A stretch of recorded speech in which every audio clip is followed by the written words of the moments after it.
اس سے بات کیا نکلتی ہے کہ ہر مسلمان کے ذمہ ہے اپنے طور پر جس قدر تک کر سکتا ہے، جس حد تک کر سکتا ہے، سچ بات کرنا، اور یہ مت سمجھنا کہ آپ کی ذمہ داری کسی اور نے اٹھائی ہوئی ہے۔ دین کی جو ذمہ داری ہے وہ ہم کہتے ہیں کہ چلو علماء ہیں، ہم سے کئی زیادہ نالجبل لوگ ہیں، ان کی ذمہ داری ہے، ہمیں کوئی صحیح بات کرنے کی ضرورت نہیں ہے، انہوں نے ساری ذمہ داری اٹھائی ہوئی ہے۔ اللہ تعالیٰ اس عظیم مثال میں کیا سکھا رہے ہیں؟ آپ کے سامنے 3 رسول کھڑے ہیں، لیکن پھر بھی آپ کی ذمہ داری آپ سے نہیں ہٹی، آپ پھر بھی اپنی ذمہ داری پوری کر رہے ہیں، اور آپ کو سمجھ میں آ رہی ہے کہ دیکھو وہ ان لوگوں کی بات نہیں سنتے، وہ اس لیے نہیں سنتے کہ اصل میں نہیں سنتے کیونکہ رسول ہونے کا دعویٰ کر رہے ہیں نا، اور ان کا سارا اعتراض کیا تھا کہ آپ تو پتہ نہیں کہاں، آپ تو ہماری طرح کے انسان ہیں، آپ کو کیسے وحی آتی ہے؟ تو اس نے سوچا چلو یہ وحی کا انکار کر رہے ہیں، ان کے رسول ہونے کا انکار کر رہے ہیں، اور اس وجہ سے خدا کو بھی نہیں مان رہے، تو میں رسول کے طور پہ نہیں، میں تو عام آدمی کے طور پہ کہہ رہا ہوں دیکھو میں بھی تو مان گیا ہوں نا، ٹھیک ہے ان کو رسول تم مانو نہ مانو، پہلی بات تو یہ ہے کہ اللہ تعالیٰ کو تو مان لو، اسی نے تو مجھے بنایا ہے، اسی کی تو مغفرت کے پیچھے میں بھاگ رہا ہوں، تو تم بھی میری بات سن لو۔ یعنی وہ اگر وہ رسولوں سے ریلیٹ نہ کر سکے، کم از کم اس آدمی سے تو ریلیٹ کر سکتے، وہ بھی انہی کی طرح کا ہے، وہ بھی انہی کی طرح کا ہے۔ اس سے بھی بہت عظیم درس نکلتا ہے۔ دیکھیے میرا ایک پلیٹ فارم ہے، میرے یہاں پر مائک لگا ہوا ہے، لوگ سن رہے ہیں، لیکن آپ کی سوسائٹی میں، آپ کی اپنی فیملی میں، سرکل میں کچھ ایسے لوگ ہیں جو میری بات کبھی نہیں سنیں گے، نہ ان کو میری بات کبھی سننے سے دلچسپی ہوگی۔ کچھ لوگ ایسے ہیں جن کی ریچ صرف آپ ہی کی ہے، اور صرف آپ ہی کی ہے، آپ ہی ان سے اگر کسی نے بات کرنی ہے کبھی آپ ہی نے کرنی ہے، اور کوئی نہیں پہنچ سکتا ان تک، اور وہ پھر آپ کی ذمہ داری ہے۔ آپ ان کو کوئی ویڈیو نہیں بھیج سکتے کہ یہ دیکھ لو، ایسے کام نہیں بنے گا۔ اللہ تعالیٰ نے ہر ایک کا ایک، اس کو انگلش میں کہتے ہیں سرکل آف انفلوئنس، ہمارا ایک دائرہ ہے جس میں ہم کچھ لوگوں کو متاثر کر سکتے ہیں۔ ہر ایک کا دائرہ الگ ہے،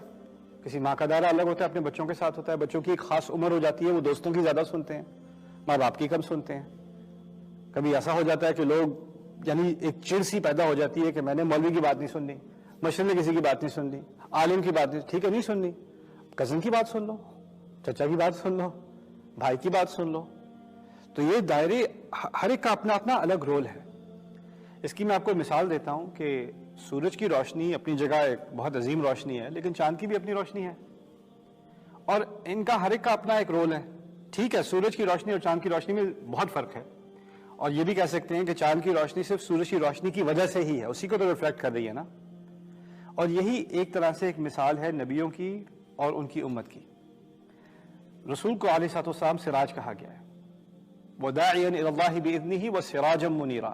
آپ اللہ تعالیٰ کی طرف بلانے والے داعی ہیں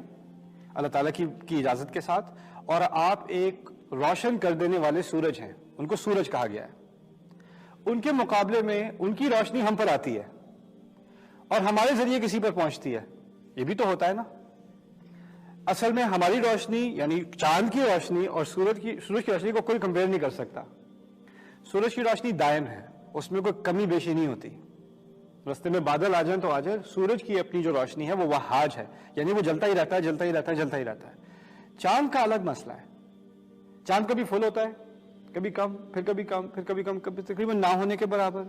پھر دوبارہ زیادہ، پھر دوبارہ زیادہ، کبھی بڑا، کبھی چھوٹا، کبھی قریب، کبھی دور، ایسا ہوتا ہے نا۔ اسی طرح ہماری امت ہے، مسلمان ہیں، کبھی امت کی روشنی زیادہ ہوتی ہے، کبھی کم ہوتی ہے، کبھی اپنی ایک مسلمان کی زندگی میں کبھی نور اس میں زیادہ ہوتا ہے، کبھی کم ہوتا ہے، کبھی ایمان بھڑکتا ہے زیادہ، کبھی کم ہوتا ہے، کبھی اس کی روشنی دور دور تک نظر آتی ہے، کبھی بالکل نہ ہونے کے برابر ہو جاتی ہے۔ امت کے تو فیزز ہوتے ہیں، رسولوں کے فیزز نہیں ہوتے، رسول کی روشنی کے فیزز نہیں ہوتے۔ اور یہ بات اصل میں نے اشارتاً اسی صورت سے لی ہے، یہاں پر بعد میں للشمس ينبغي لها ان تدرك القمر ولا الليل سابق النهار وكل في فلك يسبحون، نہ سورج چاند کے آگے نکلتا ہے،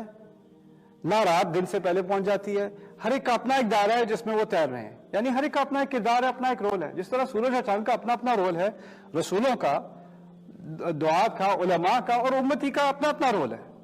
وہ ایک دوسرے کو ایلیمینیٹ نہیں کرتا۔ یہ بات اللہ تعالیٰ ہمیں ہمارے دلوں تک اتارے اور ہمیں اپنی ذمہ داری سمجھنے کی توفیق دے۔ بارک اللہ لی ولکم فی القرآن الحکیم ونفعنی وإیاکم بالآیات والذکر الحکیم۔